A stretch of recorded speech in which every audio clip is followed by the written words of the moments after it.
Welcome back to On the Mind. This week we are going to talk about trumped up news. We're going to actually talk about some inflammatory comments that, shocker, our president-elect decided to bring up about abolishing NATO and his targeting tweets at Angela Merkel again. So, Duncan, a little backstory? So, Trump, throughout the course of his campaign, has kind of gone back and forth on NATO, at some times saying that it's still a useful alliance, at some times saying that it's more of a liability than an asset at this point. Now, for anyone who isn't aware, under the NATO treaty, an attack on any one country that is a member of that treaty organization is considered an attack on all, at which point all countries are actually obliged to come to the defense of anyone that happens to be attacked by any entity.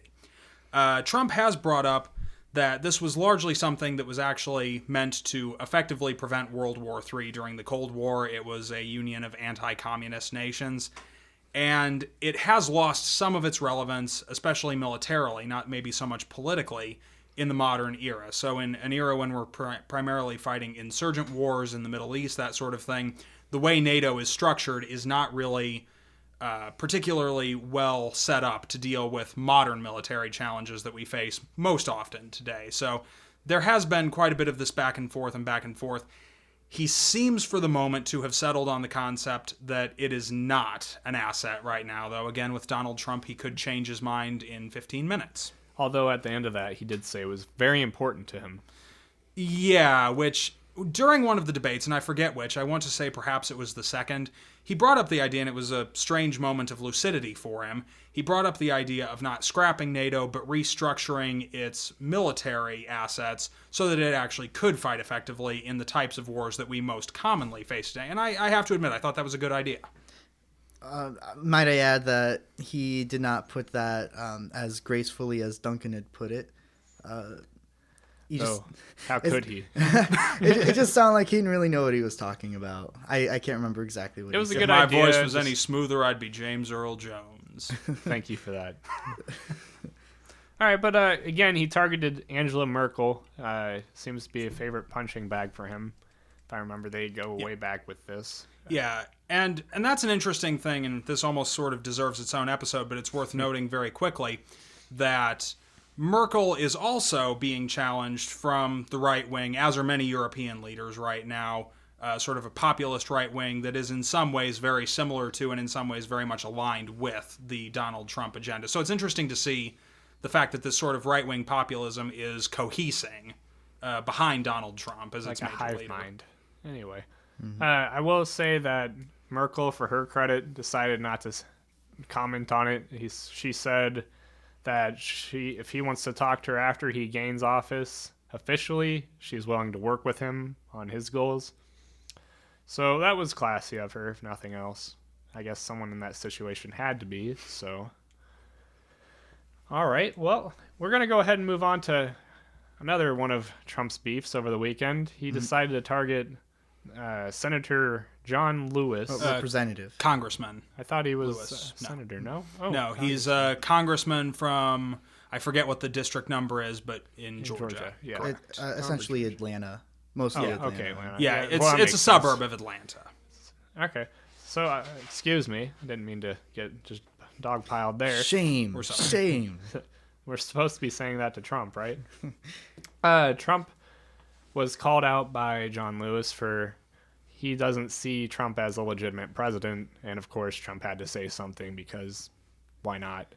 Lewis's reasoning for that was the alleged Russian influence on the election.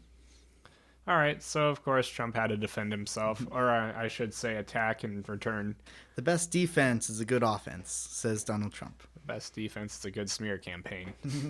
So he decided to say that Representative Lewis was all talk, no action, and that got the internet up in arms. But we'll go ahead and give you the unpopular opinion first. So I'm going to be coming up with the unpopular opinion as pretty usual on this show. First off, I just want to put a disclaimer out here. Obviously, I admire what John Lewis did as a member of the civil rights movement. I think you'd be very hard-pressed not to. But the fact of the matter is that with regards to social media especially, I have seen an awful lot of people not deal with the issue between Trump and Lewis, but more effectively say that you can't criticize John Lewis, A, because he was a member of the civil rights movement and a leader of the civil rights movement, and B, because it happens to be close to Martin Luther King Day. Neither one of those arguments is logical. The fact that he did something extremely admirable 50 years ago does not excuse him from criticism, nor does the fact that it happens to be close to Martin Luther King Day. With that said, do I think that Trump's actions were incredibly stupid and that he's wrong about Lewis? Obviously, I do. But making straw man arguments is never the way to go about this. And, on the criticism of John Lewis' side, Trump, like it, hate it, whatever, is the president. And as a congressman, he is obliged to continue to do his job as best he can within the framework of an America ruled by the Trump administration. Not going to comment on Trump's legitimacy. He won the presidency, whether with foreign influence or not. Hopefully that will be revealed for certain. However, I will say that Trump's comments on John Lewis were incredibly unfounded. If you had to pick anyone in Congress and say all talk, no action, he would be close to the bottom of that list. He has done more for civil rights, or really American law, if you think about it, than most members of Congress. He's been in Congress for over 30 years, I want to say. Don't ask me. Did it start in the 80s or 70s? I want to say late 1970s, but I am not 100% sure. I really wish we had looked this stuff up beforehand. But we always come up with this stuff, partway through this. Anyway, and before that, he was one of the big six in the civil rights movement. So for Trump to say, hey, he's all talk, no action, that argument itself is completely unfounded. And the fact that he did it near Martin Luther King Day is just, it's in poor taste, really. I understand it's not a religious holiday, whatever. Maybe it was just bad timing. I'll give it to him. Anyway. Timing wasn't necessarily Donald Trump's choosing. It was Lewis who started it. Did he? So they say. Yeah, he was. Well, did he bring up Martin Luther the King Day first? No. Nobody talked. Nobody? The only people who have been referring to Martin Luther King Day are basically internet commentators like us. Oh, wonderful. Not us. But not like us, but and for the record, I would like to say that Austin's argument against Trump's comments is by far the most cogent I have seen. Again, most people are just shutting it down because it's close to Martin Luther King Day. How dare he criticize somebody, Yeah. That's high praise for me. My spiel that I can give on it, as I understand it, Lewis's district, which is Atlanta, as I know it to be, right, and then a little bit of the suburbs, they're doing pretty okay. It's not necessarily, the best district. Right. Now, comparatively to Chicago, in our home state of Illinois, they're doing pretty dang great. They have recently seen an uptick in murders, but all in all, crime is down there. They are coming out of their own private recession. They're seeing a lot of job growth there. They are home to Coca-Cola and CNN, and the busiest airport in the world. And it is worth noting that I was actually reading up on Representative Lewis's district, and I forget where the article was, but he does preside over a very mixed district where you have some very, very low income, more high crime neighborhoods, and then you've got some very affluent neighborhoods. So he presides over a district that is very much mixed in terms of its economic and crime rates and everything. I don't Fun see that fact. much anymore. No, but I mean, it's interesting to note that if you were looking for, if you were someone who was very biased, if you were looking for proof that, hey, Lewis's district sucks, you could look at one neighborhood and say, right. Oh, look, Donald Trump was right. And then you could look at another neighborhood and say, oh look, John Lewis is the best person ever, Right. Fun fact, and then I want to get into something else real quick. Atlanta is home to 5 billionaires. All right, moving on to my next point. Fun Thanks, fact of the day. So, Congressman Lewis was in during the Civil Rights Act, or thing going on. Actually, in the Selma March, he was beaten by police and injured. Rather severely, as I recall. Yes. So that's what a lot of Lewis supporters are saying. That he isn't all talk. He is a man of action. And then they're also attacking Donald Trump with the fact that he. To dodge the draft, he said he had some sort of foot injury. Can't remember what, and then very recently couldn't remember which foot it was. Wow, I have to jump in here with the logical point that that's just a complete false equivalence. I mean, as much as stuff that happened 50 years ago is only tangentially relevant to the exchange that's going on between them right here, right now. Donald Trump's draft dodging has actually considerably less to do with it.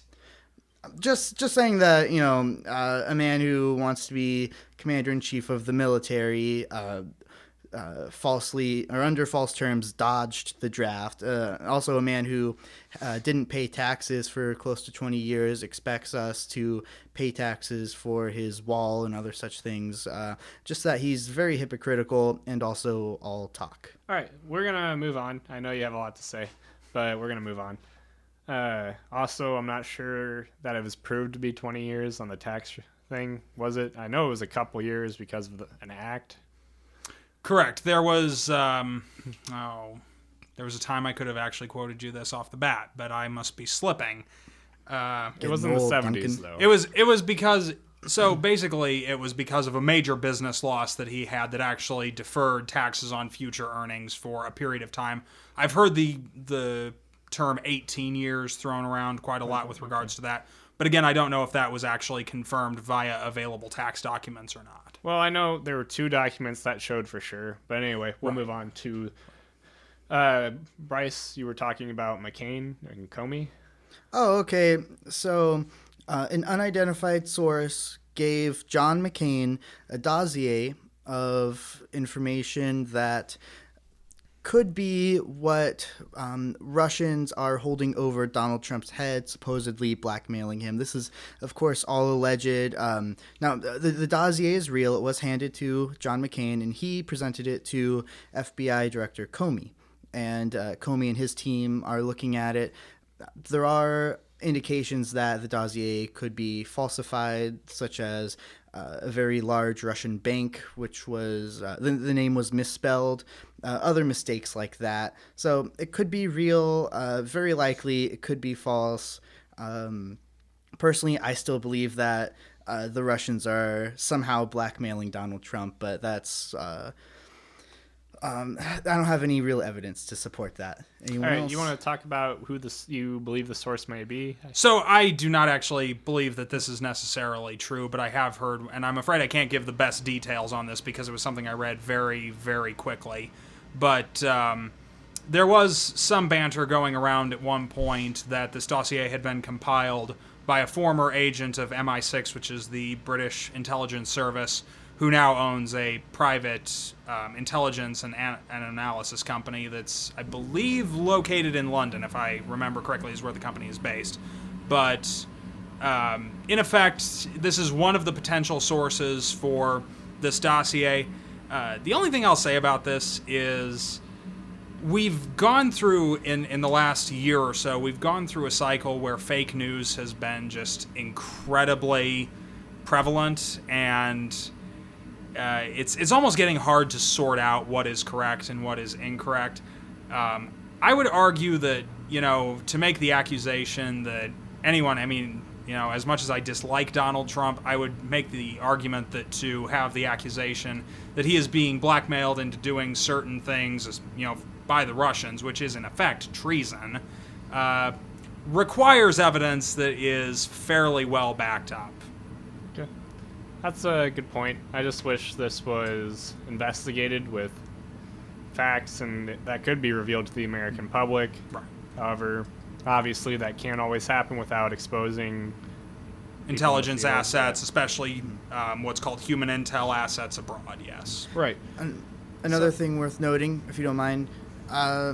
So the reason why the Director Comey, why he came forward to the public with this so soon before the inauguration of President-elect Trump, was because John McCain, along with many, many Democrats, pressured him into it because of him going forward with the alleged information against Hillary Clinton. Oh, the Anthony Weiner laptop? Yes, just before the election itself.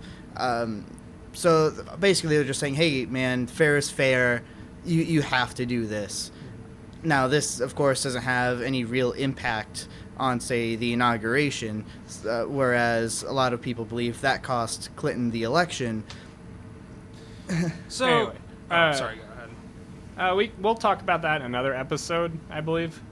Let's go ahead and move on to the confirmation hearings. All right. Yeah. Have some fun. Yeah, get to the meat of things. Bryce, are you prepared? I know you're prepared. All right. I'm not prepared. I'm prepared to say a little bit about Romney, but... Okay. Let's just hit the big four real quick. Mnuchin, what do you got, Duncan? So, Mnuchin's actually, of the big four, probably, amazingly, the least controversial. We're sort of starting off with the high-hanging fruit on this one. Ex-partner at Goldman Sachs, obviously was active in the financial markets during the 2008 financial collapse, which has caught him quite a bit of heat. So, That's all right. Go ahead. Okay. So, obviously there's quite a bit, especially from the Democratic side. There has been quite a lot of very thorough questioning of him. Personally, if I had to guess, I would say he is the one that he and Jeff Sessions are the two that are almost certainly going to actually get through into their positions. Now, I actually think Trump maybe made the wrong pick on this one for the position for Mnuchin. Personally, I think he ought to be on the Federal Reserve Board because Goldman Sachs does hold a very large foreign exchange account. It would be useful to have someone with a thoroughgoing knowledge of the foreign exchange market and the interplay of currencies on the Fed board, in my opinion. That makes sense to me. So, Bryce, pick between Secretary of State, Secretary of Defense, or Attorney General. State. All right, let's talk about Rex Tillerson. We're gonna have fun. Oh yeah, this is one of those low-hanging fruits, yeah. This is probably the most likely to not go through. which is surprising. I was actually watching some of his confirmation hearing, and Marco Rubio was grilling him ruthlessly about his ties to Russia. Yeah. As I believe was, not to the same degree certainly, but Senator Lindsey Graham, I believe, was also not particularly kind to Mr. Tillerson, shall we say. Right, Graham, he might have been a little, uncomfortable, but Rubio was just ruthless. I will say, I was watching it, he just kept asking the same question over and over differently, and eventually Tillerson just kind of gave in. Yeah. It was amazing to watch Rubio actually be passionate and varied in his sentence structure. And more amazing to watch him be effective. Not sound like a robot, might I add again. But yeah, it just questionable ties to Russia. And if Rubio's not going to go for it, that means likely all the Democrats won't. Obviously, there's 48 of them. If Rubio doesn't vote, that takes it down to 51 Republican votes. And Duncan and I were talking about this earlier. John McCain's kind of still stuck in that attitude that anything Russia is bad. Right. And since he's very much a product of the Cold War, Absolutely. as are many people his age and younger. I would like to say there's nothing wrong with it. Kind of is, though. But in any case, it does give Tillerson less of a chance because he has dealings in Russia. Right, especially when you consider, if the Democrats vote as a block of 48 and Rubio and McCain both dissent from the Republicans, that robs him of the required 51 votes to start with. And that's assuming that John McCain doesn't publicly announce his opposition beforehand, which, because of the amount of clout that John McCain has in the Senate, he's a very respected member, very well liked on both sides of the aisle. Mm-hmm. That really could destroy Tillerson's chances if he were to publicly proclaim opposition. Even if he doesn't, Lindsey Graham may be a sleeper to go against Tillerson. I could see him abstaining. I don't know for a fact I could see him actually voting against, but I could definitely see him doing an abstention. I know he's been particularly harsh about the whole Russian situation. Right. So I could see him voting against it if he thought that Russia really did have a hand. And let's take out Tillerson's business dealings with Russia and with many other nations. I mean, Exxon does business all over the world. And contrary to popular belief, their business dealings in Russia really are not as large as some outlets are portraying them. They're comparatively small, especially when you consider Exxon's market cap. But Rex Tillerson just is not qualified to be the Secretary of State. You need a seasoned diplomat with actual governmental ties around the globe to be the Secretary of State. I mean, this is the person who is going to be effectively the first line of American foreign policy in contexts all over the world, many different societal and cultural contexts, dealing with leaders who come from many different backgrounds. Rex Tillerson, I'm sure as an Exxon CEO, he's been very successful. Certainly he's done well for his company. Absolutely. But I just do not think that he has the necessary qualifications for the position that he's going to be going into if he's confirmed. And this is probably a little bit of Trump. And I want to say a little bit. I'm going to say quite a bit. For one, he's a businessman, not a politician. So when he thinks of how am I going to deal with the world, he thinks of it on economic terms. So why not put an experienced businessman in there? Sure. And second of all, he decided to say, I'm going to drain the swamp. And what it looks to me, when I look at all of his appointees, it looks like he wants to drain all the experience from Everything. positions. Yeah, basically everything. But And let's not say that maybe there aren't positions where that would be relevant. So, for example, I will say that the Secretary of Defense and the Attorney General, they do have experience. And, I could actually see Tillerson going in as maybe like a trade advisor or something like that because of his economic dealings around the world. Mnuchin, or no, not actually. That was on the federal board. Sorry. Right. As one of the advisors on trade, not as the actual Secretary of the Treasury. There are roles in which Tillerson's experience would actually be a very big asset, but Secretary of State just isn't it. All right, so Duncan, I'll let you choose defense or Attorney General. Let's go with defense. All right, let's talk about General Mad Dog Mattis. What a nickname, by the way. Yeah, so thanks, Bryce, for that. He's our new sound effects guy. So, okay, Mattis is kind of a complicated figure. You said quite a bit of controversial stuff, yeah. He has, and like many other generals who have done so, has experienced quite a bit of blowback, especially from the Obama administration for those things. I want to say, don't quote me on this necessarily, but I want to say he used to have the Southern Command in South and Latin America. He was also a former Marine Corps general. That's why I know him as. Correct. Now, here's the thing. He's not necessarily the kind of crazy, unhinged person that he is in some cases being portrayed as. With that said, is he necessarily the best choice? I really don't think so. I actually would have preferred to see Michael Flynn, who is going to be the National Security Advisor. I would have preferred to see him stepping into the role of Secretary of Defense because he's worked in both the intelligence community and the military community. And in our country, those historically, and in almost every country for that matter, those historically have not really worked well together. Oh, so I think someone with backgrounds in both of those could have tied both of those major things I will together. say that I haven't seen his confirmation hearings. Have you seen any questions asked to him? I don't actually know if he needs confirmation hearings or not because he's a security advisor, which is not a cabinet level position. He may be, and again, I'm not 100% sure of this, he may be an appointment pick only. Because there are certain positions that don't.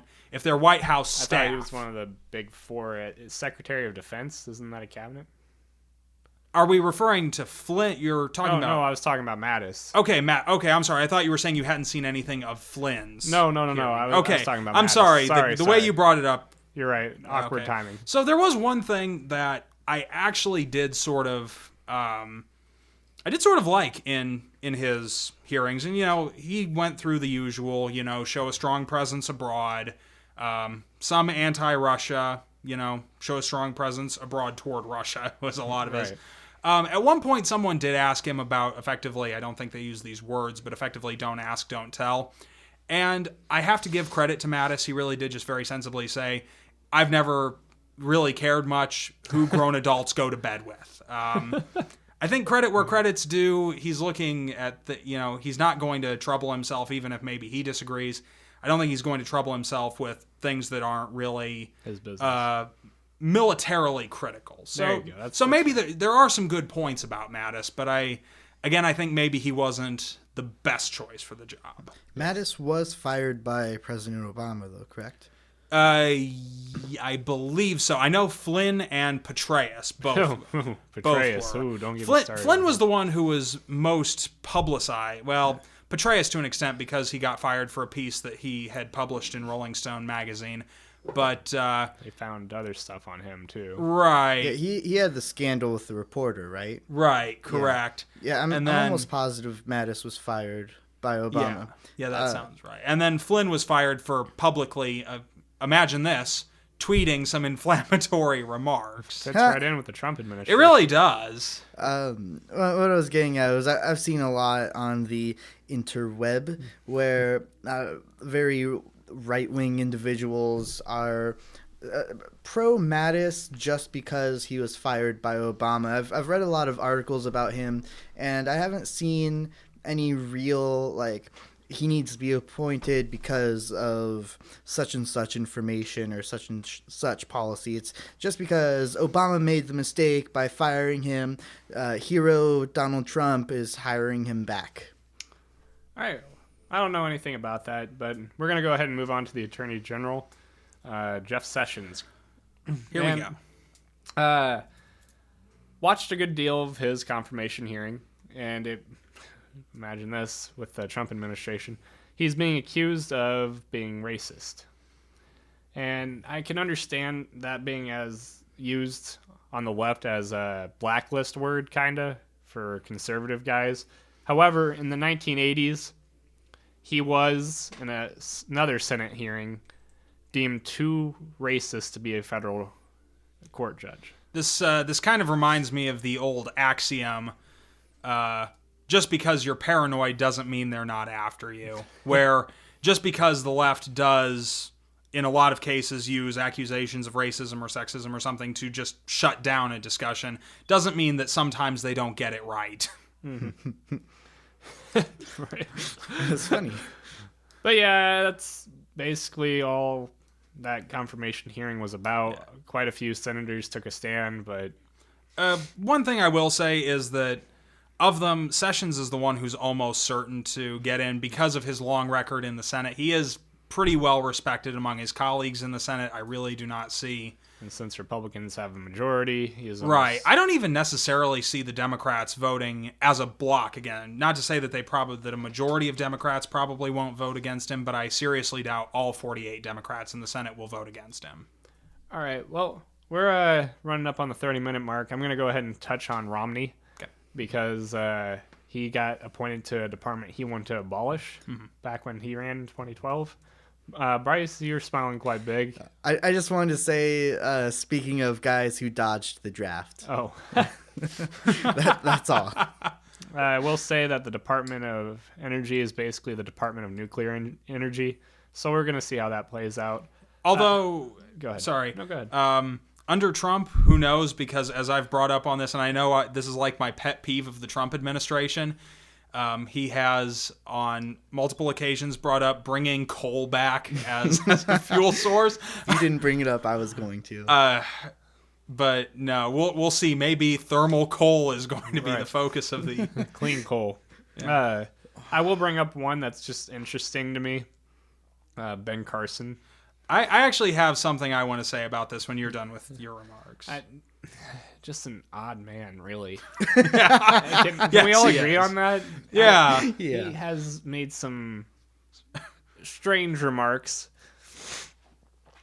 But he's brilliant, really, in his field. Sure. Not sure that he was right for housing and urban development, perhaps. As I said on Facebook, at least they picked an African-American gentleman. I said that as a joke. I don't mean that really. But go ahead, Duncan. So I just have 2 points I want to bring up real quick. The first one is serious. I do kind of like his idea of limiting the exposure of both Fannie Mae and Freddie Mac to risk from being mortgage guarantors. That's something that has needed reined in for a period of time now. And it will be interesting to see what Carson's plan is to do that. He is the kind of person that does tend to at least try to do his best in whatever he's happening to do. So you know what? Maybe he's going to be successful at it. I probably have more confidence in him than I have in a lot of the other Trump appointees, which does not really necessarily speak too well to my confidence in Ben Carson. But the second point is just a humorous bit. When he was being grilled by Elizabeth Warren, who, as many of you know, I'm no fan of either, she kept asking him, what are you going to do to ensure that, not one single dollar of anything ever ends up in a Trump organization or an affiliated company's bank account. And after being asked this question several times, he looks at Senator Warren and he says, "It will not be my intention to do anything that will benefit any American." Now, granted, he didn't think his words through very well. He immediately clarified and said, it'll be for the benefit of all Americans. But it was just that very funny moment when he realized that what had sounded good in his head didn't quite come out. Just like most of his speeches on the campaign trail. Yeah, it was a very Ben Carson moment. All right, any closing statements? Yeah, I guess I have something, but let's have Bryce go ahead. Oh, me? Okay. If you have something. I didn't have anything planned. If you don't, it's okay. God help us all. Okay.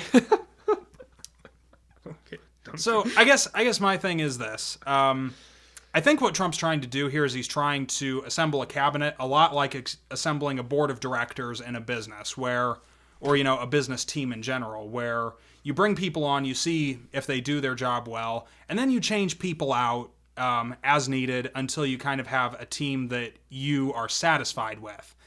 That's not going to work in this context because, quite frankly, he doesn't get to change his cabinet every 5 minutes, and he really should have done more thorough vetting and consideration of these people before sending them up to cabinet level departments, especially the big four, and especially out of those, Mnuchin and Tillerson.